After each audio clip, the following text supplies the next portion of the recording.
Esse é o Ancapso e nós vamos falar agora sobre a opinião do brasilianista, o senhor Brian Winter, que diz que a situação vai piorar antes de melhorar. Segundo ele, ele não descarta que o Trump use essa semana opções nucleares contra o Brasil. O que ele quer dizer com isso? Não, não é bomba atômica não, ele quer dizer opções como restrições da OFAC. OFAC é isso daqui, ó.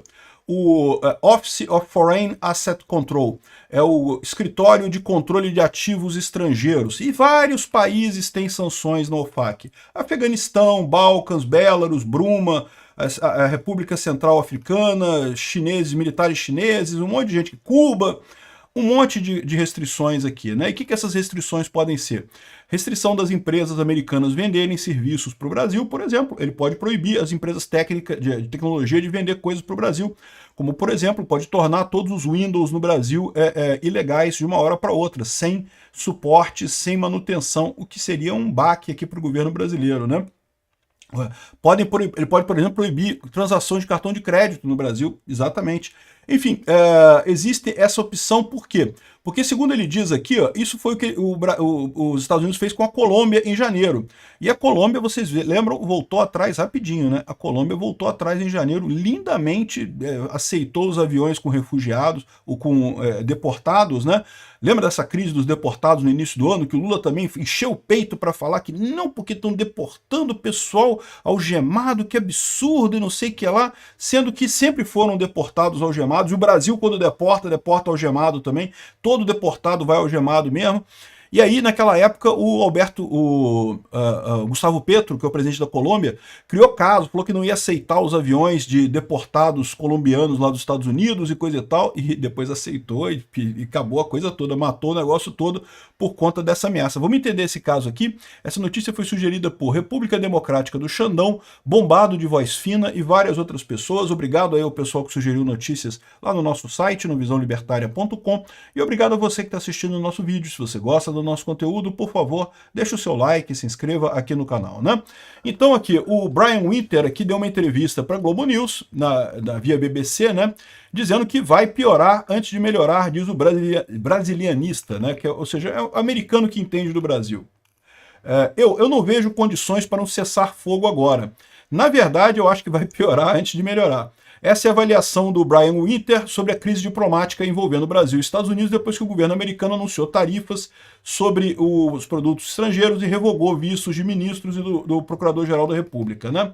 Segundo o governo americano, as medidas foram impostas como resposta ao tratamento indevido dado pelo judiciário brasileiro ao ex-presidente Bolsonaro e etc. Né? A gente já sabe qual é essa história, né?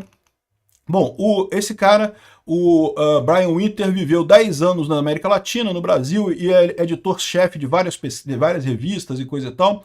E ele diz que não há sinais de que Donald Trump possa recuar nas medidas adotadas até agora e diz esperar que nos próximos dias mais sanções contra o país ou autoridades sejam anunciadas. Para o Winter, dois motivos explicam a suposta persistência do Trump em atingir o Brasil. O primeiro é o baixo custo do embate com o Brasil. Como eu falei para vocês, os Estados Unidos quer fazer do Brasil um exemplo, porque a preocupação deles mesmo é a Europa. Eles querem fazer do Brasil um exemplo de que acontece com um país que começa a tentar censurar a rede social, a proibir as big techs americanas de agir, esse tipo de coisa, né? Então aqui, ó, minha impressão é que a Casa Branca vê o Brasil como um alvo perfeito de baixo custo. Eles veem pouco ou nenhum prejuízo para o Trump nesse confronto, ao contrário do que seria um confronto com a Europa, né? Lembra, o Brasil, os Estados Unidos é o segundo maior comprador de produtos brasileiros e também vende muita coisa para o Brasil. Mas o Brasil para os Estados Unidos é praticamente irrelevante, não tem nenhuma relevância, né? Tem muita gente aqui no Brasil dizendo também que, se a gente não puder vender para os Estados Unidos, a gente vai vender para outros lugares, vamos reorientar o comércio mundial e coisa e tal. E esse pessoal está errado. Mas, enfim, para os Estados Unidos, o Brasil não afeta nada. E não tem um peso brasileiro lá nos Estados Unidos que não seja de direita, né? Até tem democratas que apoiam a esquerda brasileira, mas não é alguma coisa com que ele se preocupe. O Brasil é um alvo de baixo custo. Ele quer dar uma lição na Europa. E o Brasil, né, entrou nessa por quê? Porque o Lula e o Alexandre de Moraes decidiram pagar de macho, né, fingir que é macho. Segundo motivo na avaliação de Winter é que Trump levou o caso brasileiro para o lado pessoal. o Trump enxerga o caso Bolsonaro como um espelho da sua própria situação nos Estados Unidos, o que é verdade. É um espelho quase perfeito. Para pensar, o pessoal aqui no Brasil seguiu o roteiro dos democratas lá nos Estados Unidos. A mesma coisa, né? Fizeram o que puderam para ganhar a eleição, botaram o dedão na balança lá para ganhar a eleição. Não estou dizendo que roubaram e coisa e tal, mas botaram o dedão na balança lá, forçaram a barra para ganhar lá nos Estados Unidos e aqui no Brasil também. O que foi um erro, porque no final das contas elegeram presidentes fracos, presidentes que não têm poder, que não conseguem governar de verdade. O Biden lá nos Estados Unidos ficou 4 anos pato manco, o Lula que já está pato manco há um tempão também. Assim como o Bolsonaro, o Trump também chegou a ser investigado por seu suposto papel na invasão do Capitólio. O 8 de janeiro aqui no Brasil foi uma imitação do Capitólio, tá mais do que na cara. O pessoal aqui no Brasil, não, vamos fazer igual aos Estados Unidos, vamos deixar esse pessoal quebrar tudo, que aí a gente tem um caso contra eles, para acusar eles de um monte de coisa, né? Aqui, ó, o Inter alerta que o confronto entre os dois países pode se intensificar caso Bolsonaro seja preso. Exatamente, né? Aqui, ó, o presidente Trump parece ver nessas lutas em termos pessoais, ele acredita que há paralelos quase perfeitos entre o que ele viu como perseguição criminal contra ele e o caso que Bolsonaro está enfrentando, o que ele faz sentido, ele tem razão, é isso mesmo. O que aconteceu lá nos Estados Unidos é o mesmo que está acontecendo aqui no Brasil. A população está se movendo para a direita, a esquerda, desesperada para manter seu poder, apela para o judiciário, que é a única coisa que sobrou. Perderam o executivo, perderam o Congresso. Quer dizer, agora ganharam o executivo de novo, mas tinham perdido o executivo e o Congresso lá entre 2018 e 2022, né? E agora, o que sobrou? Sobrou o judiciário. Se apegaram ao judiciário para tentar impedir a volta da direita aqui no Brasil e lá nos Estados Unidos também. Lá nos Estados Unidos, felizmente, eles têm uma estrutura democrática um pouco mais resiliente que a nossa. Embora tenham havido condenações do Trump, críticas e não sei o que lá, não sei o que lá, ele se candidatou e conseguiu ganhar as eleições. E Bolsonaro, eu tenho certeza que por mais que eles façam essa monte de processos contra ele, no final das contas, Bolsonaro se candidatando em 2026 vai ganhar com certeza. E isso acontece, eu acho que o Trump usará todas as suas ferramentas à sua disposição. Ou seja, o Trump está vendo a briga como uma briga que ele também tem lá nos Estados Unidos. É uma briga do Trump que o Lula e o Alexandre de Moraes compraram, né? Sobre as críticas de Trump ao sistema político brasileiro, o Inter reconhece que há pontos a serem discutidos, mas rejeita a tese de que o Brasil vive um regime ditatorial. Ele não está dizendo que o Brasil é uma ditadura, mas ele reconhece que tem pontos a serem discutidos, né? O Brasil tem uma embaixadora muito competente em Washington, mas nos níveis mais altos entendo que não houve muita comunicação entre os dois governos. É verdade, né? E, aparentemente, certo de pessimismo, o Inter disse não vislumbrar a possibilidade de normalização das relações entre os dois países no curto prazo. Se os Estados Unidos não veriam motivos para recuar, no Brasil o governo do Lula e a oposição liderada por Bolsonaro parecem engajadas em manter o conflito em altas temperaturas, mas por motivos diferentes, né? Por exemplo, ele fala aqui, ó, por um lado, acho que as instituições brasileiras foram testadas nos últimos 10 anos e às vezes funcionaram bem. Mas também é difícil argumentar que o STF e seus integrantes sempre atuaram de forma perfeita e apolíticas. Acho que há questões reais sobre algumas decisões tomadas por Alexandre de Moraes e não falo apenas de crítica da direita global. Pessoas razoáveis preocupadas com excessos também levantaram dúvidas sobre algumas decisões dos últimos anos. É o que eu estou falando para vocês. O Alexandre de Moraes claramente extrapolou e muito. Né? Ou seja, esse troço todo aqui, o que ele está levantando é isso. Né? Não vou ler toda a entrevista dele aqui, é bem interessante a entrevista, mas o ponto que ele coloca é esse. E mais do que isso, ele colocou aqui isso aqui no Twitter dele. Aqui, ó. Para o Brasil e os Estados Unidos, a questão central essa semana é se o Trump vai optar por algum tipo de opção nuclear, como suspensão de serviços tecnológicos, processamento Visa ou sanções OFAC, similar ao que ele ameaçou contra a Colômbia em janeiro, ou então vai fazer sanções direcionadas mais tradicionais. O que ele está dizendo é que vai ter mais sanções essa semana. A questão é se vão ser sanções nucleares, como ele coloca aqui, ou se vão ser sanções mais direcionadas, né? O Trump tá puto. Só a suspensão do visto do pessoal do STF não parou não, né?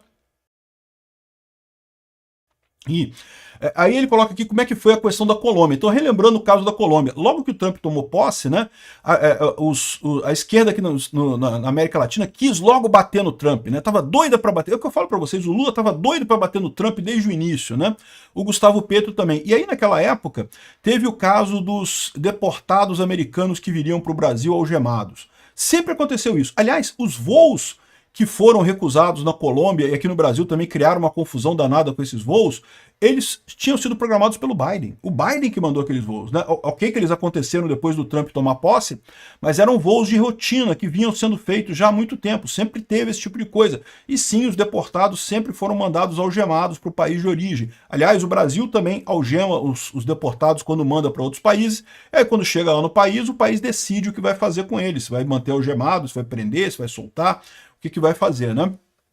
Então, lá no início do ano, aqui no Brasil, o Lula não teve coragem de fazer nada, só criticou, só falou na mídia, né, criticando esse caso. O Gustavo Petro foi além, ele proibiu 2 aviões americanos de pousar na Colômbia com deportados colombianos que vinham dos Estados Unidos, né? Aqui, ó, eu fui informado de que 2 voos de repatriação dos Estados Unidos com grande número de criminosos ilegais colombianos não foi permitido que pousassem na Colômbia. Essa ordem teria sido dada pelo presidente socialista Gustavo Petro, que já é muito impopular em seu próprio povo. Aliás, está pior ainda, né? O Gustavo Petro é um que está lá no Chile, lá com Lula hoje, falando abobrinha, porque né, são só os esquerdistas, 4 esquerdistas. O Lula falando em uma grande coalizão contra o Trump, juntou 4 esquerdistas impopular aqui na América Latina e foi só isso mesmo, né? Mas eu vou falar sobre esse encontro lá no Chile em outro vídeo, tá? A negação do Petro nesses jogos, nesses voos, né, coloca em risco a segurança nacional e a segurança pública dos Estados Unidos. Então eu direcionei a minha administração para imediatamente tomar as seguintes medidas retaliatórias decisivas. Uma tarifa de 25% que vai crescer para 50% em uma semana. A negação de viagens e revogação de vistos de oficiais do governo colombiano e todos os seus aliados e apoiadores. Sanções de visto em todos os membros do partido e membros da família e apoiadores do governo colombiano. Verificação mais detalhada de alfândega em todos os bens colombianos que entram nos Estados Unidos.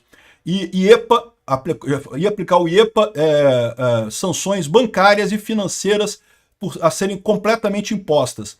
Essas medidas são só o começo. Nós não vamos permitir que o governo colombiano viole a obrigatoriedade legal que ele tem de receber repatriados lá da Colômbia, né? Então, ou seja, isso daqui foi o que ele ameaçou. O que aconteceu em seguida? O Petro botou a viola no saco, falou, não, tudo bem, desculpa aí, seu Trump, vamos receber os voos e coisa e tal. O Lula também falou um negócio desse, né? Não, mas a gente só vai receber agora em Fortaleza, não vamos receber mais em Brasília ou em Belo Horizonte, né? Que era onde... Por que isso? Não tem lógica nenhuma, só prejudicou o pessoal. Antes o pessoal era solto em Brasília, em Belo Horizonte, agora é solto lá em Fortaleza, tem que pegar voo aqui no Brasil para ir para o lugar que eles forem, né? Mas enfim, ou seja, voltar atrás. Por quê? Porque principalmente esse último item aqui, o que ele está falando que são as opções nucleares, né? Que é as sanções financeiras e bancárias contra a Colômbia. Ele ameaçou, o Petro voltou atrás. Talvez ele faça essa mesma ameaça agora contra o Brasil. Ele bote o Brasil aqui nas sanções do OFAC, Office de Controle Escritório de Controle de Ativos Estrangeiros, né? Tem já um monte de países aqui com um monte de sanções na Líbia, o Brasil não está aqui ainda, aqui, ó. A, B, C, Brasil, por enquanto, não está aqui nessa lista. Pode entrar. Pode entrar agora, pode entrar essa semana, né? Ele tá dizendo aqui que não vê, que vai ter retaliação americana. Pode ser só mais tarifa, ou pode ser coisa muito pior depois da ação contra Bolsonaro na sexta-feira. Aqui, ó, Haddad diz que esse prazo para negociação com tarifas pode se esgotar sem resposta dos Estados Unidos. Esse pessoal parece que está vivendo no mundo da lua, achando que estão negociando com o Trump assim, que, não, é só uma questão de negociar e coisa e tal. Não, meu amigo, enquanto tiver essa perseguição contra Bolsonaro, podem continuar fingindo que estão negociando aí, estão conversando com poste. Obrigado por assistir o vídeo até o final. Além de curtir, compartilhar e se inscrever no canal, considere se tornar patrocinador com valores a partir de R$ 1,99. Clique no botão Seja Membro abaixo para saber as condições e vantagens de patrocinar o canal. Mais informações sobre o nosso projeto, visite nossos sites indicados na tela.